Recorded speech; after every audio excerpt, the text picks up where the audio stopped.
Today we're going to set up the Bernette b08 sewing machine for free motion and ruler quilting. My name is Holly Ann Knight of String & Story, and it's my job to guide you to quilt with confidence. The first thing that I want you to think about as you're setting up your sewing space is actually the space itself.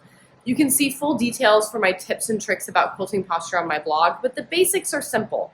Make sure that your quilting surface is even with the bottom of your rib cage so that your arms make a gentle 90-degree angle. This is going to allow you to control the bulk of your quilt with larger muscle groups, reducing strain on your body. Then make sure you're sitting up over your work, over your sits bones at the bottom of your pelvis so that your shoulders are stacked over your hips and your head is over your shoulders. Again, this is going to help maintain alignment through the body so that when we are moving a quilt around under our machine, we can use those larger muscle groups and reduce fatigue. Finally, make sure that your area is well lit so that you're not straining your eyes. Once your space is all set up and ready to go, we can actually begin setting up our machine so that it's ready to quilt along with us. The Bernette b08 sewing machine is a semi-industrial machine, which means that it has a lot of power and a lot of precision to create really beautiful stitches when you quilt on it. It also means that there is no computerization and that there are certain features like dropping the feed dogs that are absent on the b08. This was an intentional design choice for this machine because it reduces the number of things that can break or go wrong over the course of your sewing journey with this sewing machine. Now, in order to quilt with it, that means that we're going to need the handy dandy quilt making foot set. This can be purchased at the same time as your Bernette b08 sewing machine, or it can be purchased separately later. And it's going to include all the tools that we need in order to successfully set up our machine for free motion quilting. Now, first things first, I'm going to go ahead and I'm going to open up my bobbin race here with all these handy doors. I'm going to pull my bobbin out, get that out of the way, and I'm actually going to reach around and I'm going to grab a brush and we're going to go ahead and just clean real quick while we're in here. We want to make sure that we brush lint out of our sewing machines. So you notice I'm getting it out of this little compartment. Anytime we're setting up our machine to quilt, we want to make sure that we go ahead and take a moment to clean the machine. Then I'm going to remove my presser foot. I can use the lever on the back to lift it up even higher to get that up out of the way. And I'm going to remove my stitch plate as well. Now, as I mentioned, this is a semi-industrial machine, so the feed dogs do not drop on this machine in order to get out of the way. So we're going to put a thick plate on, which will actually be taller than our feed dogs so that they don't get in the way while we free motion quilt. I've already brushed out my bobbin race, but now that I'm lifting this out, I can also make sure that I brush lint out from right underneath my plate. All right, so brush all of that out. And from inside this foot set, you'll see I've got lots of feet jumbling around in here. This is going to be our thick plate. You can see how much thicker it is than our regular plate. So it's going to actually cover those feed dogs all the way so that we can be able to freely move our quilt around without them gripping. There are very powerful feed dogs on this machine. If you've been quilting with me for a while, you know that there are some machines where I just simply don't bother dropping the feed dogs. On some machines, dropping them can interfere with being able to get really crisp tension. But these feed dogs are powerful enough that if you try to free motion quilt with them engaged, and I have tried this, you have a really difficult time moving your fabric smoothly. They really want to be in charge. That's part of what helps this machine track so straight when you're stitching long straight lines. It's really powerful. It's very good at doing that. But it does mean that we're going to really want this plate. All right, so we've cleaned everything out under there. We can go ahead and put this back together. And I am going to use this combination free motion and ruler foot that comes assembled in this quilt making set. Now, if you dig around in here, you will see there are several other options that we could use.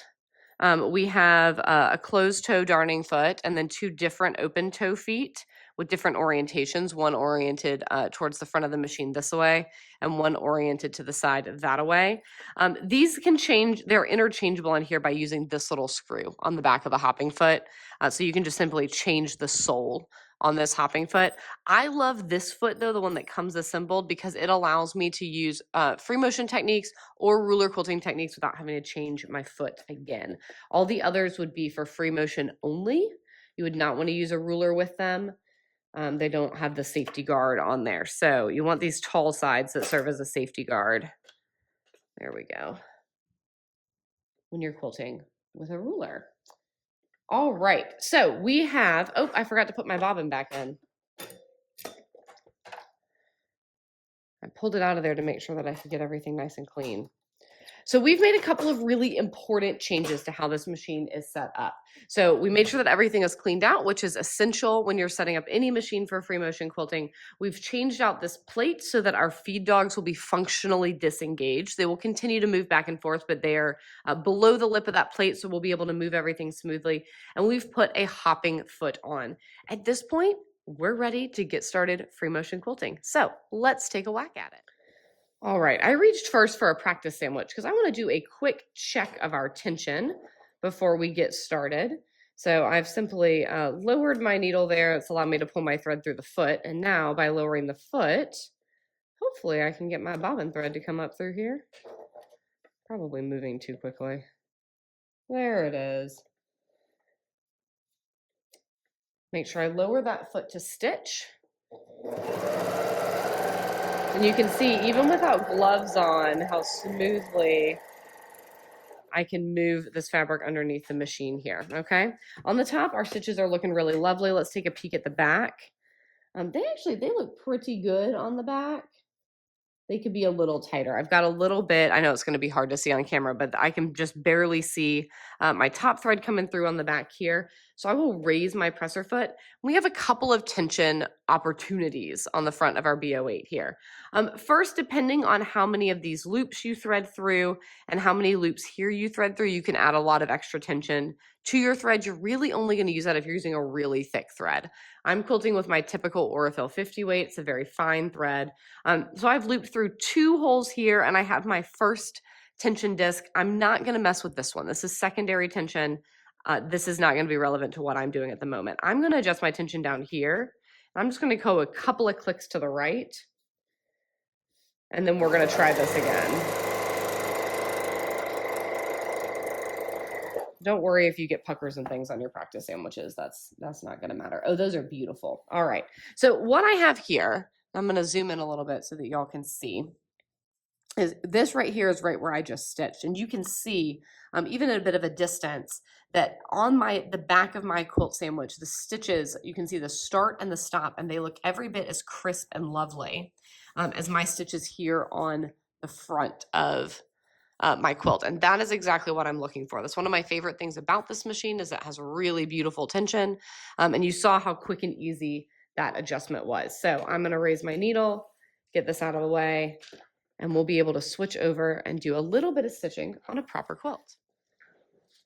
Alrighty, we have a lovely proper quilt. This is a throw size Star Island quilt. Star Island is one of my patterns, and I call this my perpetual demo quilt because I've been ever so slowly free motioning away on this quilt in various YouTube videos for literal years at this point. And it's a fun one. I love getting to add bits of texture to it here and there.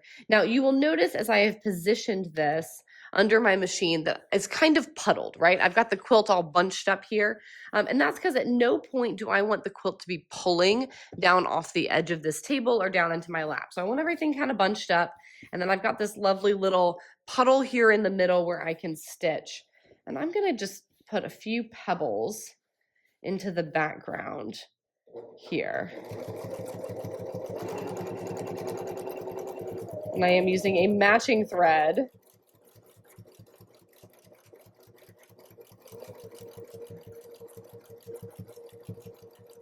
The Bernette b08 sewing machine goes at 1600 stitches per minute, so I do like to use my speed slider to help control my speed. That's still a little bit fast. And I like to get it to where I can just go pedal to the metal as I'm stitching and not have to think too much about the pressure that I am putting on my foot. You can see even with a proper quilt under here, I have plenty of space underneath this throat to do everything I need to do. My hands can move very freely. And just like I talked about at the very beginning of our time together, I want to be mindful of my posture. So making sure I'm sitting up tall, engaging my core to move this quilt around.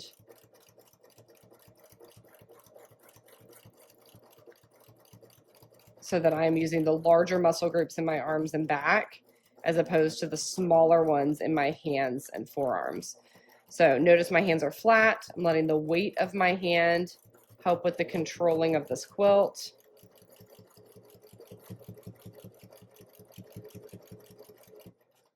And here, as we get close to the end here, let's zoom in just a bit so y'all can see what I'm doing. You can see some of the texture that we've created there. And I am just very methodically adding these pebbles in. Thank you so much for joining me as we set up the Bernette b08 straight stitch sewing machine for free motion and ruler quilting. To review, we first set up our space, making sure that we had proper posture and good lighting so that we would have success as we began quilting. Then we made the necessary changes on the sewing machine, including changing out our needle plate and changing out our foot. Finally, we adjusted our tension so that our stitches on the top and bottom of our practice sandwich looked the same and we had clear starts and stops to each. And then we began quilting on our quilt. You are ready to go finish all of your quilts on your Bernette b08 straight stitch, and I hope you have a fabulous time doing it.